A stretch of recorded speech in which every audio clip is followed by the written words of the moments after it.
Alors j'espère que nous allons tous bien par la grâce du Seigneur. Vous allez me permettre de tourner à tout moment parce que j'ai pris quelques notes avec mon PC. Donc veuillez m'excuser par rapport à cela. Il y aura peut-être un petit souci de connexion. Ma connexion elle n'est pas si bonne que ça. Mais je pense que on peut faire avec. Ça sera pas vraiment un très grand souci comme tel. Alors, nous sommes toujours dans notre continuité sur le partage dans Hébreux 6,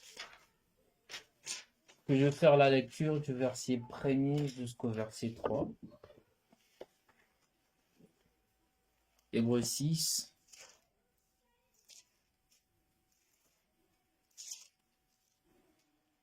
je vais faire la lecture. C'est pourquoi, laissant les éléments de la parole de Christ tendant à ce qui est parfait, sans poser de nouveau le fondement du renoncement aux œuvres mortes, de la foi en Dieu, de la doctrine de baptême, de l'imposition de main, de la résurrection de mort et du jugement éternel. Donc, la fois dernière, nous avons pu parler sur une partie de l'imposition de main, la place que occupe l'imposition de main dans l'Ancien Testament. Nous avons soulevé le fait que dans l'Ancien Testament, l'imposition de main prenait quatre places, si on peut dire dans ce sens-là. Il y avait la transmission d'une bénédiction ou autorité spirituelle. Il y avait la consécration pour une fonction bien précise. Il y avait aussi la confirmation publique d'une bénédiction ou autorité et les transferts de péché. Alors, nous avons parlé en long et en large concernant le 4 points et nous sommes beaucoup plus aussi attardés sur le transfert de péché pour voir aussi la personne de Christ. La personne de Christ, parce que lorsque nous regardons encore dans ce qui nous est dit dans Lévitique, le bouc sur quoi on pose la main pour transférer nos péchés, le bouc qui sera sacrifié soit en holocauste, soit en action de grâce, c'est ces boucs-là qui représentent Christ d'un autre côté, qui s'associe le bouc qui est envoyé dans le désert. On voit vraiment la personne de Christ là-dessus. Il a porté nos péchés, il s'est fait pécher pour nous. Nous avons aussi soulevé un sujet ou un point, toujours dans le livre de Lévitique, lorsqu'on nous parlera du blasphème. On nous a bien dit, ou le livre nous explique que lorsqu'une personne blasphème, cette personne est conduite à être lapidée ou conduite à mourir. Mais avant cela, on appelle toutes les personnes qui ont écouté ces blasphèmes afin que ces personnes puissent poser leurs mains sur cette personne et qu'il y ait ces transferts de péché. C'est comme si, en écoutant ces blasphèmes, ils étaient participants de ces blasphèmes. Et la procédure était qu'ils puissent eux aussi être là, en posant leurs mains sur la personne qui a blasphémé, sur le blasphémateur, avant d'être lapidé, et que le transfert de péché puisse se faire, de telle sorte que eux seront purifiés par le sang de ces blasphémateurs qui sera coulé. C'est aussi, c'est aussi la même chose que nous avons aussi pu expliquer aussi avec la personne de Christ auquel il a porté nos péchés, où nous étions tous condamnés à mourir, où nous étions tous errants, perdus, où le chemin que nous avons, les chemins auxquels nous étions, le chemin sur quoi nous marchions nous conduisait tout droit vers le temps de feu. Et Christ s'est offert comme l'agneau de Dieu. Il a porté nos péchés. Nous avons tous tendu nos mains sur Christ. Nous avons déchargé nos fardeaux vers Christ.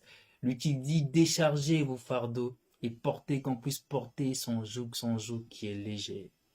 Voilà. Nous avons vraiment parlé de long en large sur le tronc, plutôt sur l'imposition de main dans l'Ancien Testament. Et aujourd'hui, nous allons nous pencher sur la place qu'occupe l'imposition de main sur le Nouveau Testament. Il est vrai qu'il a souligné qu'il y a certaines similitudes sur certaines choses qui se faisaient sur l'Ancien Testament, on parle bien sûr de l'imposition de main, que nous pouvons aussi retrouver dans la Nouvelle Alliance, dans le Nouveau Testament, mais il y a d'autres choses qu'on ne peut pas aussi retrouver, à savoir le transfert de péché. On ne peut simplement pas retrouver le transfert de péché, car l'Ancien Testament était l'ombre de choses. C'était, on peut dire, c'était, on va dire que le Nouveau Testament, c'est un accomplissement où on n'a plus besoin d'offrir de boucs ou bien de donner de montants pour ceux qui vivent dans des pays musulmans. Aujourd'hui, nous sommes, on va dire, c'est leur période de l'Aïd, où ils sont appelés à chaque famille à sacrifier un mouton pour le pardon de leurs péchés. Ils ne sont plus appelés à cela parce que Christ a porté tous nos péchés. Ces transferts de péchés ne nous concernent plus parce que Christ s'est sacrifié sur la croix pour nous en portant tous nos péchés. Donc il n'y aura plus besoin de sacrifier un bouc ou quoi que ce soit pour que nous puissions avoir le pardon de nos péchés. Mais il y a aussi à souligner que nous voyons dans le Nouveau Testament aussi quatre points qui nous détaillent, en fait la pratique ou bien la pratique ou la fonction de l'imposition de main. Pouvons le noter et le souligner en même temps. Sur le 4 points, nous voyons premièrement pour la bénédiction de personnes. Pour une bénédiction. L'imposition de main pour une bénédiction. Deuxièmement, nous voyons l'accomplissement de guérison, miracle ou prodige. Ou pour guérir une personne, il nous est très souvent amené, de la même façon que Christ le faisait aussi, imposer la main sur un malade ou sur une personne qui est en prise de démons ou faire de prodiges, il y avait cela. Nous avons aussi la réception du Saint-Esprit. Il y avait l'imposition de main pour la réception du Saint-Esprit. Nous allons plus en parler, non pas dans le sens à se dire que la personne qui impose le main sur une autre, c'est cette personne-là qui donne le Saint-Esprit. C'est pas du tout dans ce sens-là, car nous le savons très bien, aucun homme, peu importe le niveau de spiritualité auquel tu es arrivé, aucune personne ne peut donner le Saint-Esprit à une autre personne. C'est seulement Dieu qui le fait. Et la toute dernière, c'est la consécration dans le ministère. Alors, pour notre premier point, la bénédiction de personnes, nous pouvons prendre nos Bibles dans Matthieu 10. C'est lorsque Christ appelle les petits enfants à venir à lui. Matthieu 10 du verset 15 au verset 16.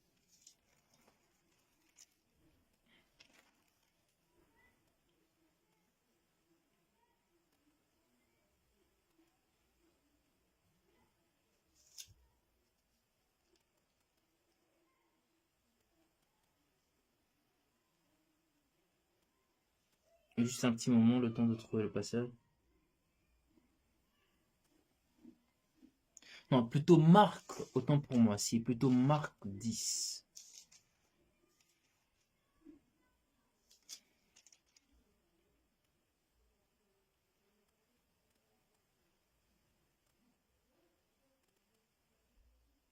Voilà, Marc 10 du verset 15 au verset 16 que je vais lire. Je vous le dis en vérité, quiconque ne recevra pas le royaume de Dieu comme un petit enfant, n'y entrera point. Puis il prit dans ses bras et le bénit en leur imposant le main. On nous dit ici, c'est lorsque Christ enseigne, il fait comprendre aux gens que quiconque, pour aller au royaume de Dieu, nous devions avoir cette humilité, l'esprit d'un petit enfant. L'esprit d'un petit enfant, parce que on voit l'humilité dans l'enfant, on voit ces soifs d'apprendre. Et on voit aussi cette disposition de croire à ce qu'il entend. Où le Seigneur, il parle ici, il leur dit que quiconque, il dit, je vous le dis en vérité, quiconque ne recevra pas le royaume de Dieu comme un petit enfant, n'y entrera point. Recevoir le royaume de Dieu comme un petit enfant, c'est dans toute sa simplicité, en fait. C'est juste tout simplement de faire confiance au Seigneur dans ce qu'il dit, dans ce qu'il dit, dans ce qu'il est, de croire à la parole qu'il nous prêche. Le danger qui nous est très souvent ramené, c'est l'orgueil religieux, où on se dit tout connaître, au point qu'on se dit tout connaître, on ne veut plus apprendre. On se dit qu'on est arrivé à un point, et au point qu'on est arrivé, on se dit que personne ne peut nous apporter encore un plus. C'est ça les très grands dangers que nous accourons très souvent, que nous voyons aussi dans plusieurs assemblées, où on ne peut plus faire ne serait-ce qu'un reproche, donner un conseil à un pasteur, à un dirigeant, parce que pour lui, il est arrivé à un point où tu ne peux pas le conseiller, tu ne peux pas le dire quoi que ce soit. C'est pas cela que le Seigneur nous appelle. C'est vraiment un très grand danger. Si nous nous retrouvons dans ces sens-là où on se dit qu'on est déjà arrivé, on a atteint déjà un niveau ou une connaissance, alors bien aimé, je nous invite vraiment à renoncer à cette pensée, à renoncer à cette marche et à remettre notre cœur au Seigneur, à nous remettre en question, à nous remettre en question. Car le Seigneur nous dit que quiconque ne reçoit pas le royaume de cieux, le royaume de Dieu, comme un petit enfant, n'y entrera pas, n'y entrera pas, n'y entrera pas.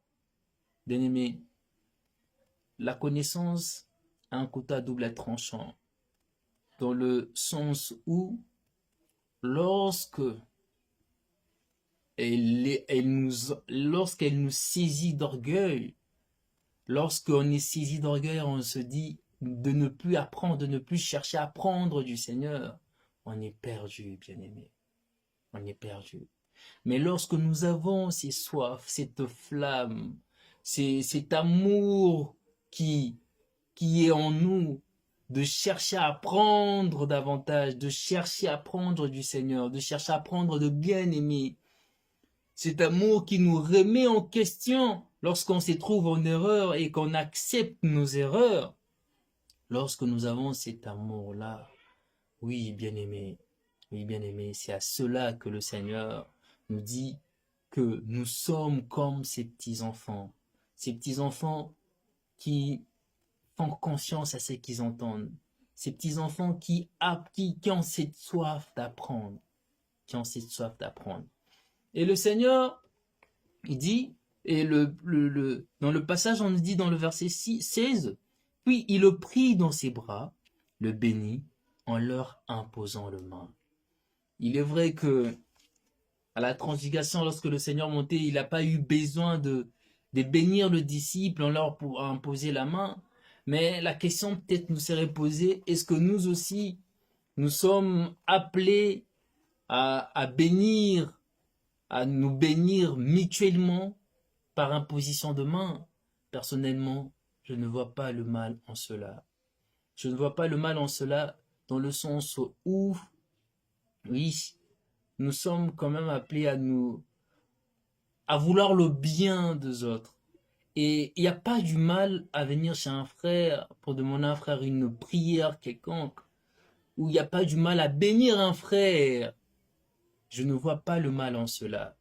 Le Seigneur l'a fait. Alors il y a une question qui nous est posée, c'est à savoir quelle est la différence entre participer au péché d'autrui et transférer le péché. Alors il y a une très grande différence. Il y a une très grande différence dans le sens où, lorsque le bien-aimé parle à Timothée concernant de ne pas s'attarder ou bien de ne pas courir à imposer le main, sinon il participera au péché d'autrui. Rappelons-nous que là, il soulève quand même le fait dans le ministère, dans un appel quelconque, où la personne à qui on doit imposer le main, c'est une personne qu'on doit peut-être, c'est une personne qu'on doit peut-être consacrer ou quoi que ce soit. Mais la très grande différence entre participer au péché d'autrui et transférer de péché, c'est dans le sens où la personne qu'on doit, je donne un exemple, je me réfère sur ce que le bien-aimé Paul va dire à Timothée. Lorsque, par exemple, on trouve une personne qui vient de connaître le Seigneur nouvellement dans l'assemblée et que cette personne a toutes les dispositions pour servir dans l'assemblée, il ne faut pas courir pour prier ou imposer le main à cette personne afin que la personne puisse exercer un rôle. Il faut prendre du temps, prendre vraiment un recul, prier par rapport à cela et être conduit par le Seigneur par rapport à cela. Pourquoi je le dis? Parce que très souvent, lorsque on court pour imposer la main sur cette personne, sachant que c'est une personne qui vient à peine de connaître le Seigneur, cette personne doit apprendre certaines choses, grandir aussi dans certaines choses. Il y a peut-être dans cette personne certaines choses ou certains péchés qui sont encore là, et lorsque nous imposons la main à cette personne, nous participons à ces péchés. Nous participons à ces péchés, nous sommes participants à ces péchés. L'exemple qui est donné ou l'exemple que je vous ai donné, c'est sur le blasphème. Lorsque, je pense que ça serait peut-être mieux de le lire, c'est dans Lévitique 24. Pour juste mieux comprendre, nous allons revenir sur notre partage, mais nous allons quand même répondre à cette question qui... Alors, je nous invite à prendre le Lévitique. C'est juste un petit moment. Voilà, alors, Lévitique 24.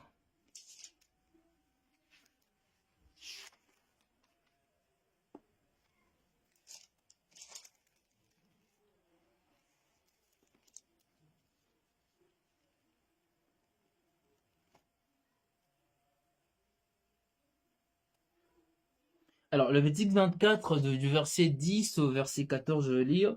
Le fils d'une femme israélite et d'un homme égyptien étant venu au milieu des enfants d'Israël, se querella dans le camp avec un homme israélite.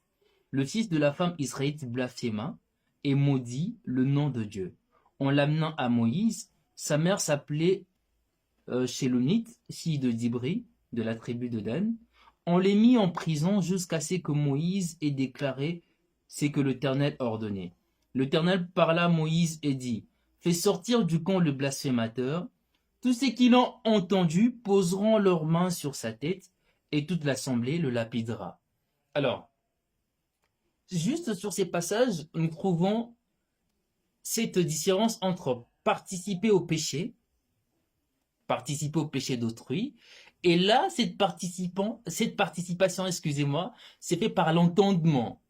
Dans le sens où les personnes qui ont entendu ces blasphémateurs-là ont participé à son péché. C'est comme s'ils ont donné un oui à son péché. Par l'entendement. Et le transfert de péché, ici, c'est lorsque le Seigneur dit à ces personnes d'imposer leurs mains sur ces blasphémateurs et ces blasphémateurs seront lapidés après. Aujourd'hui, on ne peut pas parler proprement dit du transfert de péché comme tel que je suis peut-être que je vais transférer mes péchés à une autre personne. Je n'ai pas vu cela, c'est que je sache dans la Bible. Mais nous parlons plutôt je parle bien sûr du Nouveau Testament, mais nous parlons plutôt de la participation, de participer au péché d'autrui. De participer au péché d'autrui. Alors il y a vraiment une très très grande différence. Participer au péché d'autrui, c'est de donner son accord, de donner oui à ses péchés. Je vous ai donné un exemple beaucoup plus précis, Par exemple dans la musique mondaine. Nous écoutons une chanson mondaine où la personne va peut-être blasphémer contre la divinité de Christ et que nous trouvons du plaisir à écouter cette musique. C'est participer à ces péchés. Où la personne va sortir certaines choses auxquelles nous ne sommes pas appelés à faire et que nous prenons plaisir à écouter, peut-être à ramener même à le faire, c'est participer à ces péchés.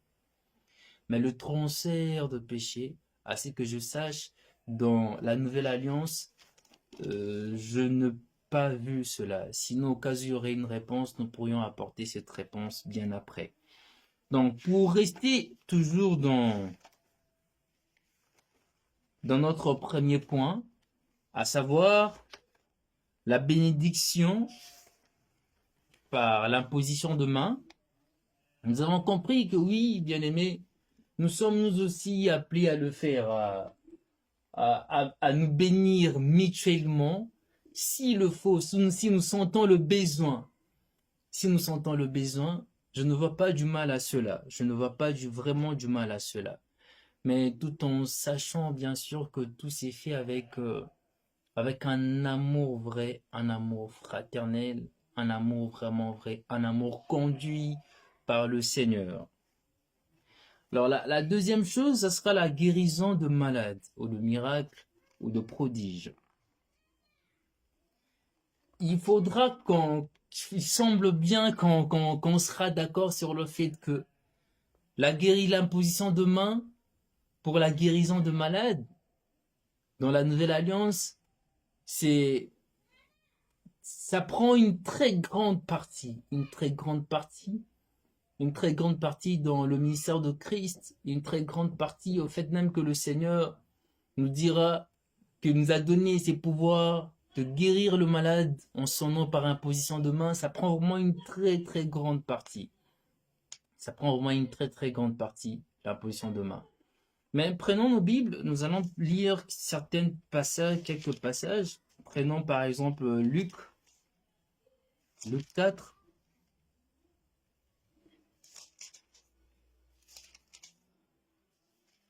Luc 4 du verset 40 au verset 41 que je veux lire. Après le coucher du soleil, tous ceux qui avaient de malades, atteints de diverses maladies, les lui amenèrent, il imposa le main à chacun d'eux, et il le guérit. De démons aussi sortirent de beaucoup de personnes, en criant et en disant que le Fils de Dieu, mais il le menaçait et ne leur permettait pas de parler parce qu'ils savaient qu'il était le Christ.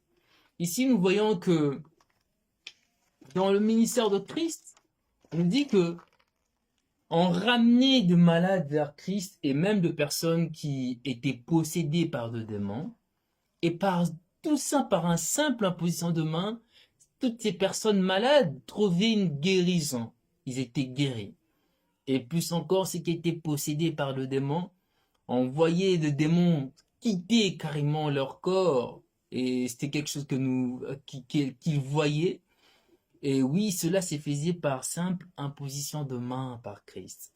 Toujours dans ces mêmes contextes, nous allons prendre encore un autre passage. Et j'aimerais quand même je soulever un point. Prenons par exemple Matthieu 8.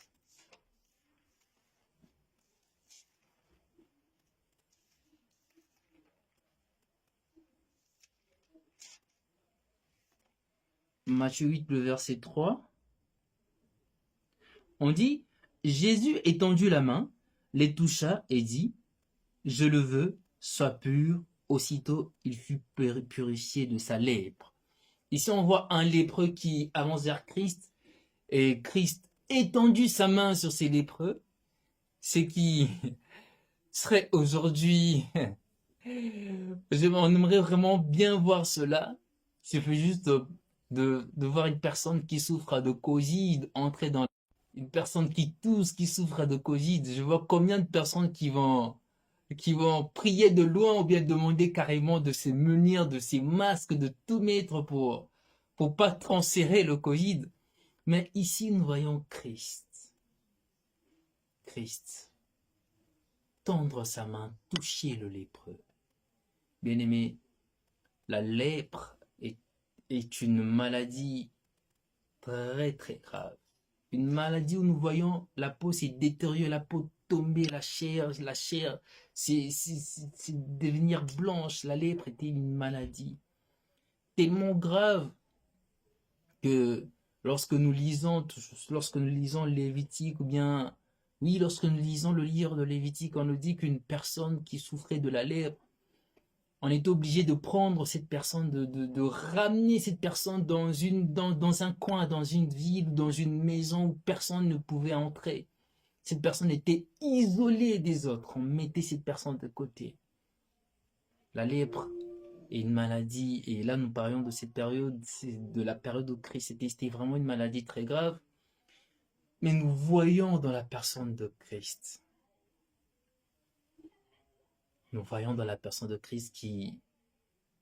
qui tend sa main, touche les lépreux.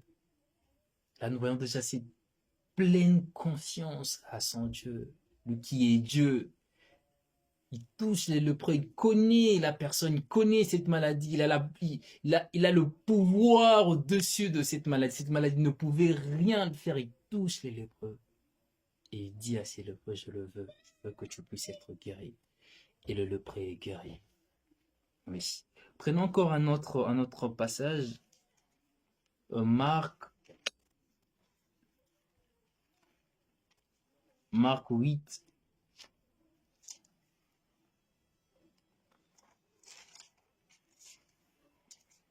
Marc 8, 25.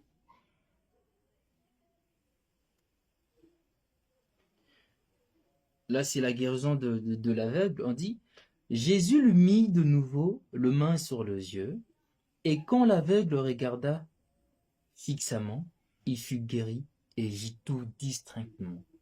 Oui. On dit Christ posa ses mains, il posa ses mains sur les yeux de l'aveugle, et lorsque l'aveugle ouvrit ses yeux et regardait fixement, il vit tout. C'est comme si les écailles tombaient de ses yeux. Guéri à l'instant T. On a prié, Christ a posé ses mains sur l'aveugle et l'aveugle était guéri. Christ a touché le lépreux était guéri. Le lépreux était guéri.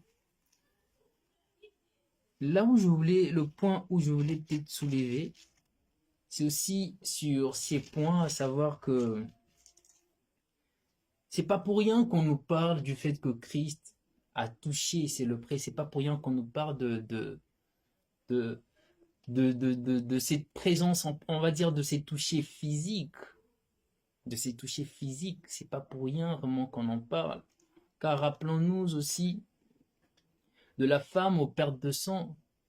Cette femme qui ne pouvait s'approcher de Christ, s'est faufilée au milieu de la foule et a juste touché à un bout de vêtement de Christ, juste ses contacts physiques.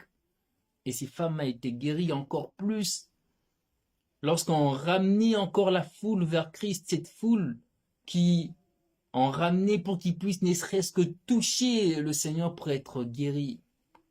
Oui, le toucher physique ou la présence physique, c'est pas pour rien que la Bible nous instruit énormément sur cela. C'est aussi pour nous montrer, oui, le côté divin, que Christ était Dieu. Que en Christ, nous voyons Dieu s'est manifesté pleinement. Dieu s'est manifesté pleinement. Dieu s'est manifesté pleinement. Juste un simple toucher. Et en mettant foi, c'est pas seulement le toucher, mais c'est aussi la foi que nous mettons dans la personne de Christ. J'en parle pour nous faire comprendre un sujet sur plusieurs peut-être qui sont malades, qui souffrent, qui veulent avoir une guérison, mais qui s'attendent, lorsqu'on leur impose de main, à ce qu'il y ait un courant, ou bien, si je peux dire, une force quelconque traverser leur corps. C'est pas nécessairement qu'il y aurait cela. Seulement qu'on passera par cela, non. Peut-être tu ne verras pas cette force. Peut-être tu ne sentiras pas cela. Mais ce qui est sûr et certain, c'est que selon la volonté du Seigneur, c'est que le Seigneur a gardé pour toi. Si c'est pour que tu puisses être guéri de cette maladie, il le fera. Pas besoin, alors bien aimé, pas besoin, pas besoin que nous puissions forcément sentir un tremblement de terre, pas besoin que nous puissions forcément sentir de, des, des picotements ou quoi que ce soit, une force extérieure traverser notre corps. Pas besoin que nous puissions le sentir nécessairement. Laissons le Seigneur agir librement par son esprit en nous.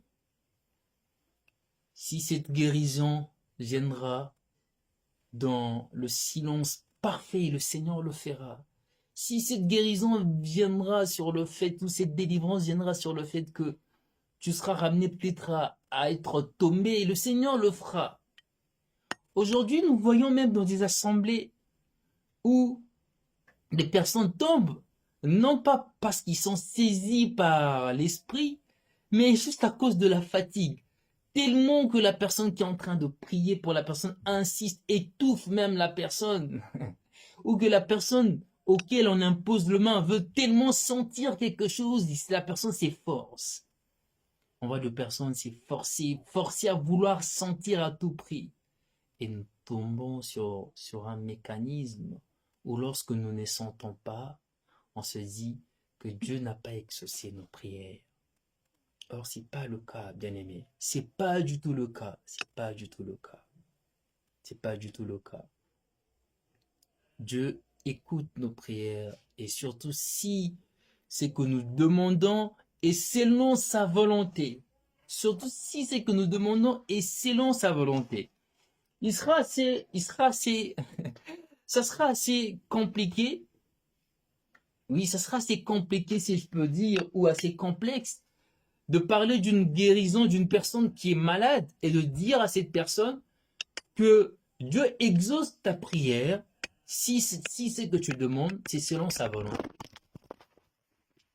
Excusez, j'ai un petit souci.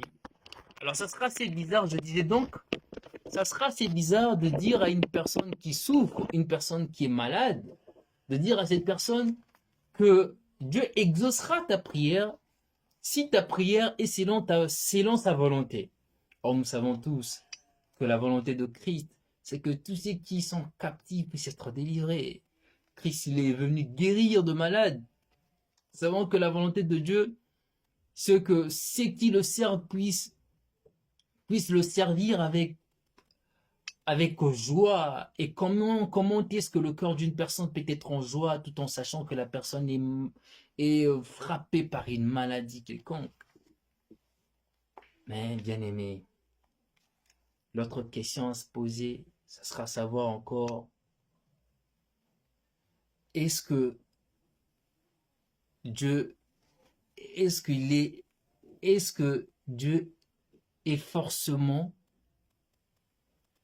appelé à nous guérir d'une maladie quelconque? Non, non et oui. Non, pourquoi?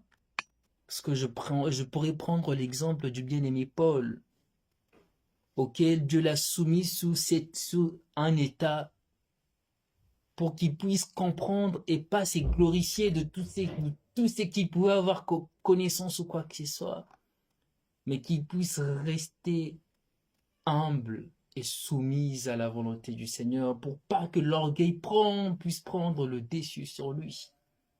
Le Seigneur peut aussi te soumettre sous un état où il veut que tu puisses le servir comme tu l'es. Il veut que tu puisses le servir dans cette maladie. Il veut que tu puisses le servir comme ça. Mais c'est simplement à nous de nous accorder aussi à la volonté du Seigneur. Car bien aimé, il est à comprendre que seul le Seigneur veut le meilleur pour tout à chacun de nous. Que tu vives en dépendant de lui, que tu vives dans ces situations, mais dans sa présence, c'est déjà le meilleur de ce qui peut t'arriver. Soumettons-nous tout simplement à sa volonté. J'aimerais qu'on prenne encore un autre passage. On va plutôt prendre Actes des Apôtres. Nous allons prendre Acte 5.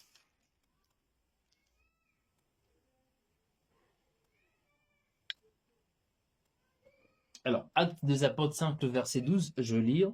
Beaucoup de miracles et de prodiges se faisaient au milieu du peuple par le main des apôtres. Ils s'éteignaient tous ensemble au portique de Salomon. On nous dit, beaucoup de miracles et de prodiges se faisaient au milieu du peuple par le main des apôtres. Nous continuons. Acte 14, le verset 13. Ici, on nous parle du fait que beaucoup de miracles se faisaient par le main des apôtres. Nous prenons Acte 14, le verset 3, plutôt, excusez.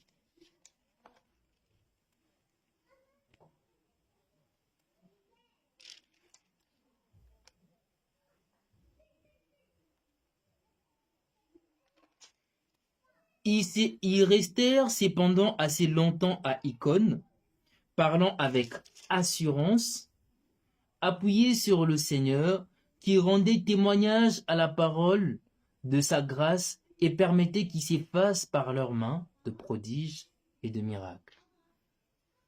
Permettait qu'ils s'effacent par les mains de qui? Des apôtres et des disciples, de prodiges et de miracles. Acte 19.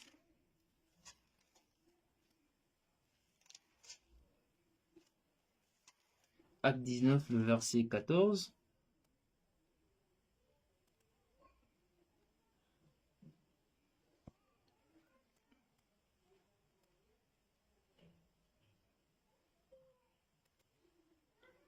Non, c'est pas le verset 14, c'est plutôt le verset 11. Voilà, Acte 19, le verset 11. Et Dieu faisait de miracles extraordinaires par le main de Paul, par le main du bien-aimé Paul. J'ai soulevé tous ces passages pour nous faire comprendre aussi une réalité, surtout sur l'imposition de main. Ici, lorsque nous lisons le 4 passage, on nous parle des apôtres, on nous parle aussi du bien-aimé Paul, on nous parle de disciples qui tendaient leurs mains, qui réalisaient de prodiges par imposition de main, ou Dieu s'est manifesté par eux par l'imposition de main. Mais il faut aussi comprendre cette réalité, c'est que l'imposition de main n'est pas forcément liée à une place quelconque que nous occupons dans le ministère. Pourquoi j'en parle? Parce que aujourd'hui, bien, je ne veux pas dire aujourd'hui, c'est quand même un fait normal, assez réel que nous pouvons voir. Beaucoup vont courir derrière un pasteur pour qu'un pasteur puisse prier pour eux, pour une maladie, qu'à la place de chercher un frère. Parce qu'ils se disent que la prière du pasteur aura plus de fait que la prière d'un frère. Or, bien aimé, c'est pas le cas. C'est pas du tout le cas. L'imposition de main n'est pas du tout liée à une place quelconque que nous occupons dans l'assemblée. C'est pas du tout le cas. Aujourd'hui, si nous voyons par exemple la plupart des églises où la plupart des églises où nous voyons carrément même dans l'église, on te dit que ici tu ne sors jamais sans qu'il y ait miracle dans ta vie. Tu auras. La plupart de ces églises-là, ce sont ces pasteurs qui sont représentés. Ce sont ces pasteurs qui sont mis en avant. Parce qu'on se dit que forcément c'est par eux qu'on a la guérison. C'est forcément par ces pasteurs-là qu'on a la guérison. Non. Bien-aimés, rappelons-nous aussi d'Ananias, toujours dans Actes des Apôtres, dans Actes des Apôtres 9, lorsque le Seigneur va conduire Ananias à prier pour le bien-aimé Paul, afin qu'il recouvre la vue. Un simple disciple, un simple serviteur, le Seigneur l'a appelé à tendre, à prier pour Paul, à poser sa main sur Paul, afin que le bien-aimé Paul puisse recouvrir la vie. Oui, l'imposition de main n'est pas seulement réservée aux apôtres, c'est pas réservé à une place quelconque que nous occupons à l'assemblée. L'imposition de main est réservée à tous dans le sens où que c'est pas nous qui guérissons, dans le sens où c'est pas nous qui chassons le démon, non. C'est le Seigneur qui agit. Relisons Actes des Apôtres 14. Qu'est-ce que le Seigneur nous dit? Actes des Apôtres 14, 3. On nous dit, ils restèrent cependant assez longtemps à Icône, parlant avec assurance, appuyés sur le Seigneur. Appuyés sur qui? Appuyés sur le Seigneur, qui rendait témoignage à la parole de sa grâce. Et le Seigneur faisait quoi? Permettait qu'ils s'effacent par leurs mains de prodiges. Le Seigneur permettait qu'ils s'effacent par leurs mains de prodiges. Cela veut tout simplement dire que cela relève du Seigneur. C'est le Seigneur qui permet à ce qu'ils s'effacent, à ce qu'il y ait une guérison ou pas. Cela relève du Seigneur. Cela relève du Seigneur. Pour ceux qui ont peut-être eu le temps de prier ou d'imposer le main sur plusieurs personnes malades, nous pouvons être d'accord sur un point, que c'est pas sur toutes les personnes malades que nous avons imposé le main qu'on a trouvé une guérison. Non. Non. C'est tout simplement parce que c'est le Seigneur qui le permet. C'est le Seigneur qui le permet. Cela relève du Seigneur et non pas de nous. Et non pas de nous. L'imposition de main n'est pas liée à un titre. N'est pas liée à un titre. Et j'aime bien aussi cette prière que le premier chrétien pouvait faire avec assurance, où il demandait dans la mesure du faisable que seul le Seigneur puisse être au centre de... Ils ont pris connaissance de l'imposition de main et ils demandaient que seul le Seigneur puisse être au centre de cet acte, que seul le Seigneur puisse être au centre de cela et non pas eux.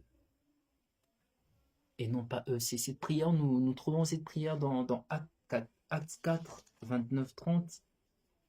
Je pense que ça serait peut-être même mieux de lire.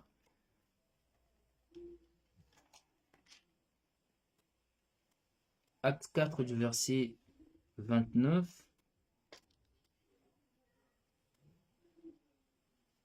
Je veux lire.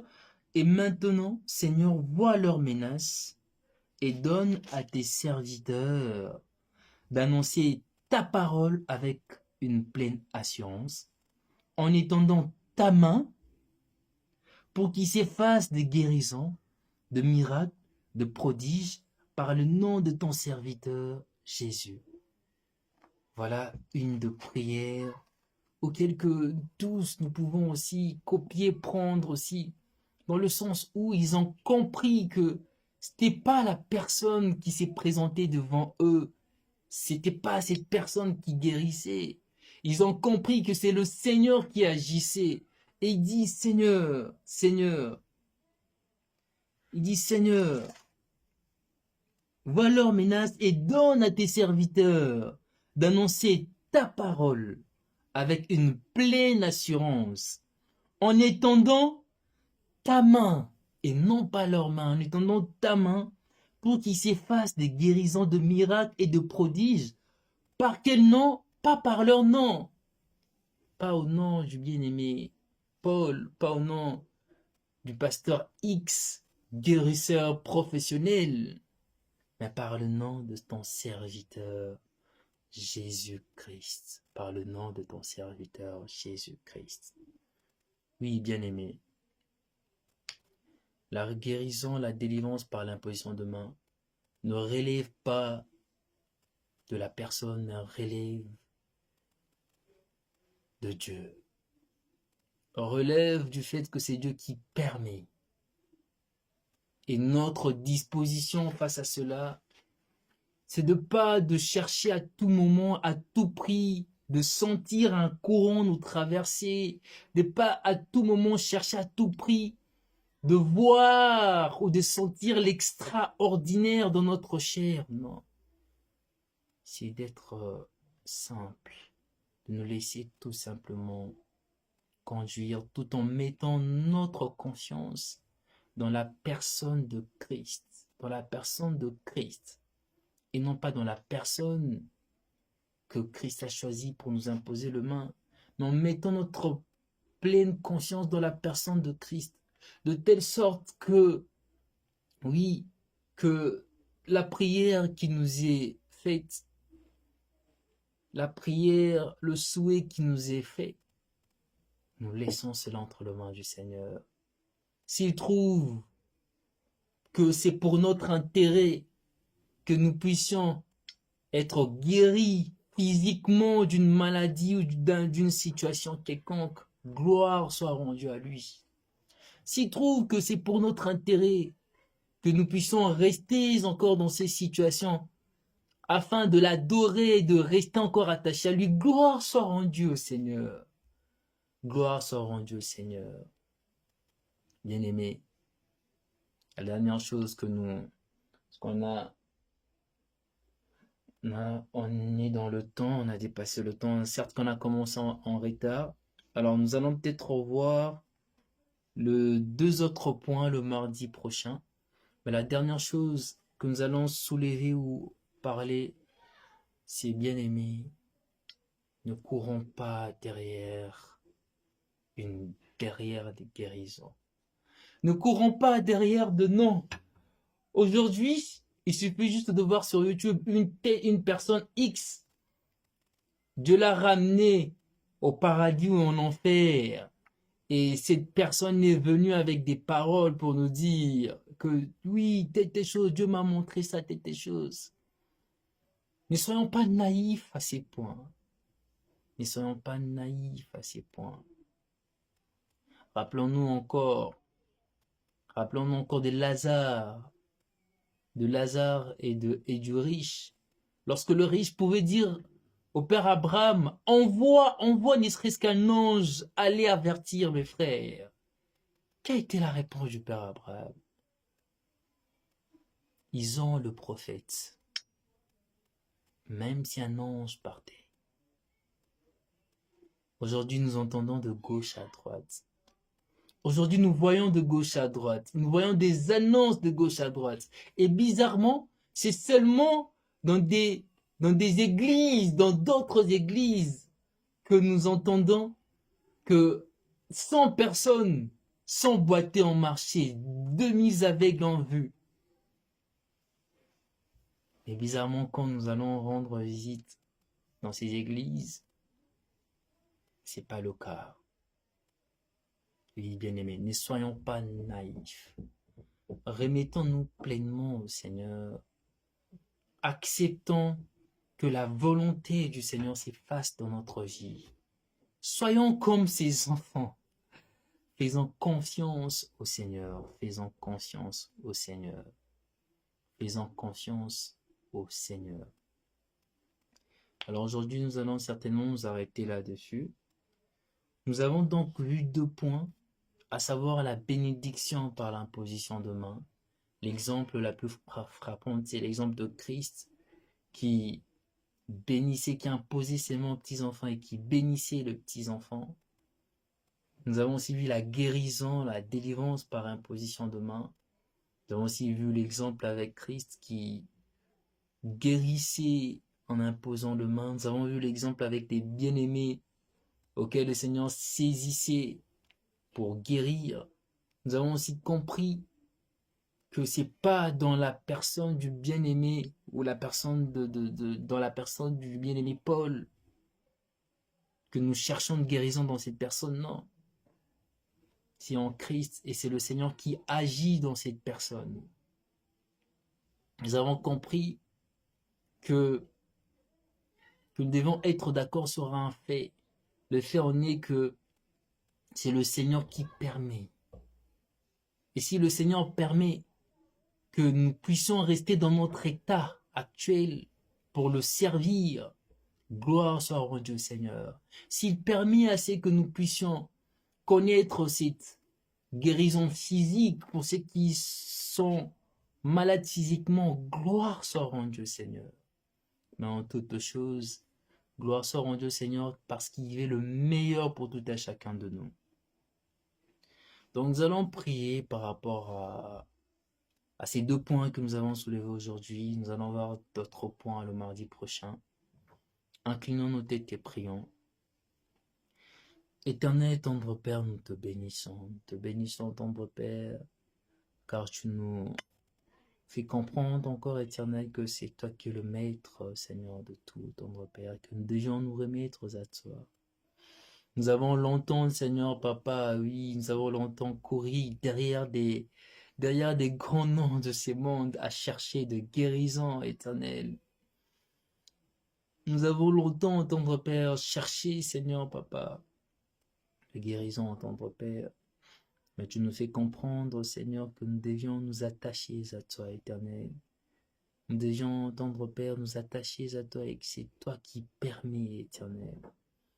Nous savons, Seigneur, Papa, au-delà de tout, tendre Père, que tu gardes le meilleur pour tout à chacun de nous. Car ce que tu veux, Seigneur, c'est le meilleur de tous, Éternel. Nous savons que tu as de trésors, Seigneur, que tu gardes pour tout à chacun, de trésors incomparables, incommensurables, Éternel. Et nous te bénissons pour cela, tendre Père.